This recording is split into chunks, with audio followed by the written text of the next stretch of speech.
Last, ये जो Bru के लिए जो हमारा सेटलमेंट का प्रोसेस है,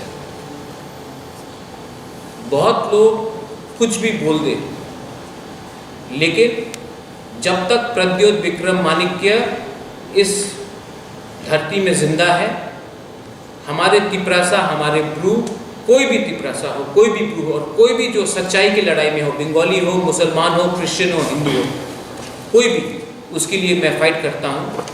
कोई मेरा एक बाल को टच नहीं कर सकता। और जो लोग मुझे थ्रेटन करना चाहते हैं, सामने आकर, आंख से आंख मिलाकर मुझसे बात करो, 2 मिनट में उनका पतलून नीचे हो जाएगा। ये मैं बात से काम नहीं करता हूँ, हम एक्शन से काम करते हैं। हमने जो बोला वो हमने किया।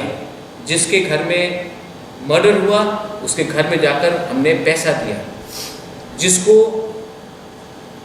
जहाँ में गलती हुआ कुछ, जब माधवबारी में दुकान जला उस समय हमने नहीं देखा बंगाली कौन था, तिपरासा कौन था, सबको हमने हेल्प किया। ये लोग आपको बांटना चाहते हैं, हम आपको बांटना नहीं चाहते। मैं अपील करता हूँ कि शांति रखा जाए, और जो भी अनशन बात करते हैं उनको आप मीडिया लोग भी इतना कवरेज ना दें।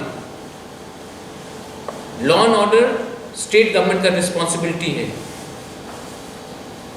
अगर उनको कोई प्रॉब्लम है तो वो स्टेट गवर्नमेंट से उठाए, ना कि इंडिविजुअल से उठाए।